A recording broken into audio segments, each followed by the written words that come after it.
This part 2 video provides more answers to objections raised about my claim of being a prophet on my religion website www.churchofgodmessage.com and how I started preaching. Hello friends, this is Unmasked Truth with Harmanjit Saini, where I provide unique analysis of world events based on the unmasked truth that after surrender, Germany continued World War II clandestinely and became a killing machine. I also provide true news that you will find nowhere else. In part 1 video, I provided a record of events that I believe have happened in my life, such as how I came into the public eye globally, how I've been discriminated against in employment and from making a decent living by destroying my businesses to prevent me from marrying a white woman. I also described some unique events that have taken place in my life, such as God making my face shine like Moses' face, and how demons broadcast my thoughts 24/7, 365 days, and how God's angels broadcast my weekly messages every Saturday morning at 9 a.m. USA Eastern Standard Time to every human being on earth in his or her own language. I also mentioned that I have had to guess that all these events are taking place or took place because no one communicates with me in words. Those who do communicate do so only in signals, which leaves me with the unenviable task of figuring out what the signal meant. Because I am guessing that these events took place or take place, I cannot provide proof that they took place. Though I cannot provide proof, other people can easily prove whether my claims are true or not. If my claims are true, that means those who are objecting to my claims are lying. In this part 2 video, I will describe other events that have taken place in my life. All these events have been described in my free ebook, A Prophet Like Moses, available on my religion website www.churchofgodmessage.com. First, I was originally a Sikh by religion before I converted to Christianity.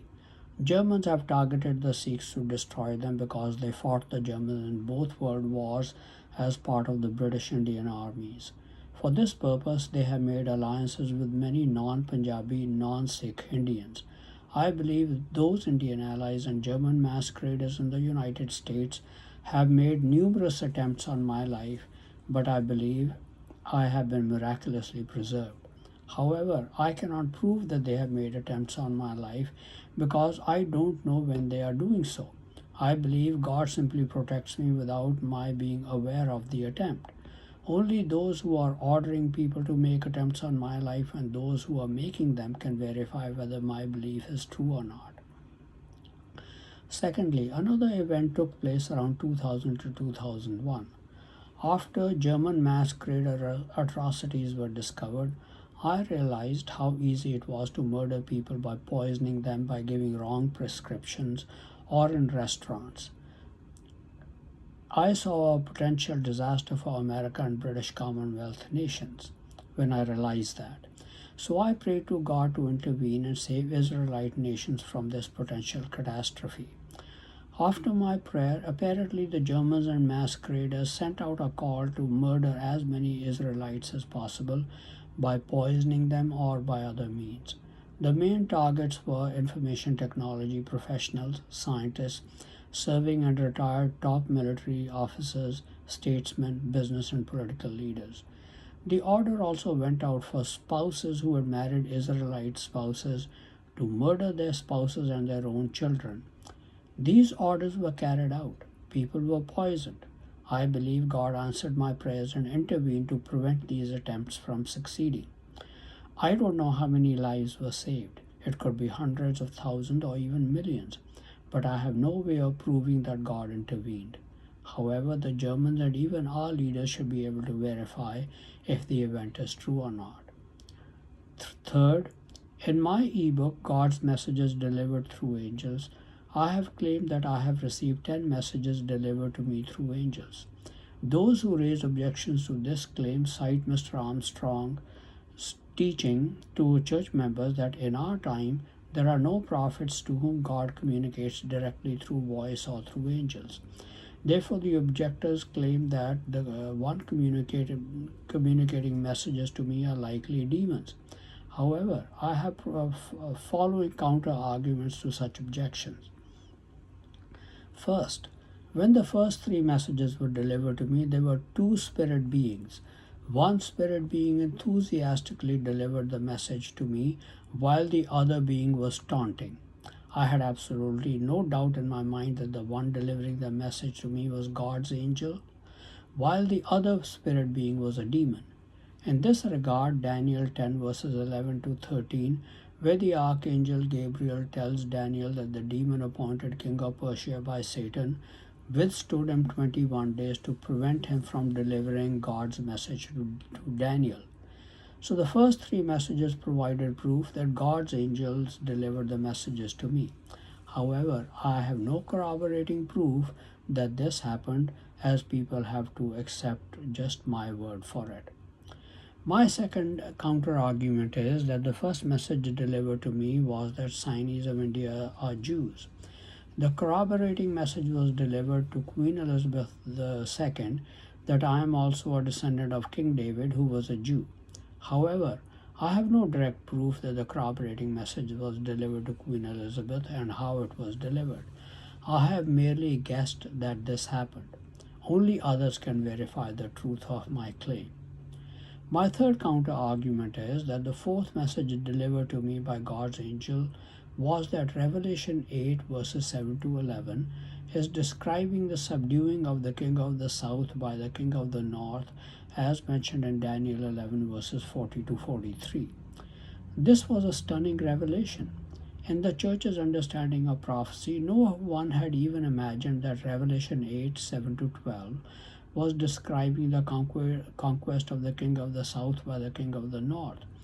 None of our past literature had understood this to be the sequence of end-time events. This revelation has been the most important element in my understanding the sequence of end-time events as described in my book World and Bible Prophecy, available free of charge at my website, religion website, www.churchofgodmessage.com. This revelation was the piece of the jigsaw puzzle that then God, through His inspiration, enabled me to put the other pieces of the puzzle in place quite easily to understand the correct sequence of the prophesied end time events. David Pack, head of the Restored Church of God, and Gerald Flurry, head of the Philadelphia Church of God, who claim to be apostles, higher in rank than prophets, have stuck to the sequence of end time events as the church has understood in the past. According to that sequence, first the king of the north, which is German-led Europe, defeats the king of the south, an Islamic alliance, and then attacks the United States, British Commonwealth nations, and Israel, defeats them and enslaves them. Under their influence, the Germans have been trying to fulfill these prophecies by setting up leaders in Iraq, Syria, and the Iran area and then attacking them. They set up Saddam Hussein and then ISIS with Abu Bakr Baghdadi as leader. The Germans got them involved in war and threatened Israel. Germany would then, under the guise of defending Israel, would attack these leaders and destroy them. That, according to them, would be the defeat of the king of the south. They would then attack the United States, British Commonwealth nations, and Israel. When I figured out what they were trying to do, I only laughed because they were going against what God had revealed to me through an angel. But events have not turned out according to their interpretations of prophecy. What God revealed to me is still being upheld. Now, I stated in part 1 video that preaching the gospel or the message of the soon coming kingdom of God was the farthest thing from my mind.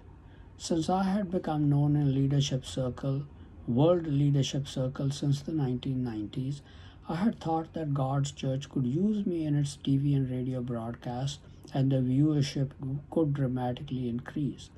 But beyond this idea, I had given no thought to starting a blog to preach the gospel. However, in late 2005 and early 2006, I began receiving repeated signals that I should start a blog to preach the message of warning about end-time catastrophes, followed by the good news of the establishment of God's kingdom on earth. These signals continued to be repeated over months, and came also from ministers in my own church, the United Church of God, including my local pastor at that time.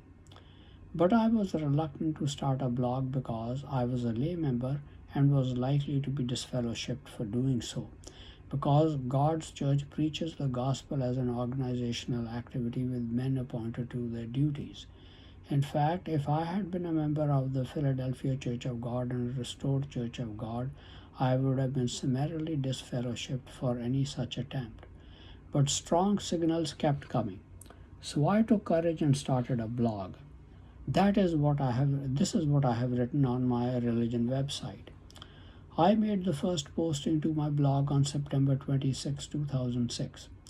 No one in the church objected to it, so I continued.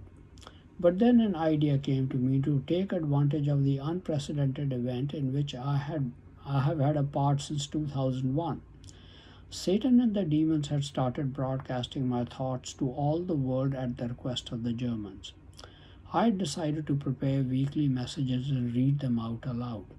Since Satan and the demons were broadcasting my thoughts, they would have to broadcast my weekly messages as well. So on December 2nd, 2006, I delivered my first message. From the reaction of the people, I was pleasantly surprised to learn that my message had been broadcast. Later, I guessed that my messages were being broadcast so that every human being could hear them in his or her own language. At that time, I lived with a friend from Bangladesh. He visited Bangladesh at that time. When he came back, from his reaction, I guessed that my messages were being broadcast to Bengalis in the Bengali language.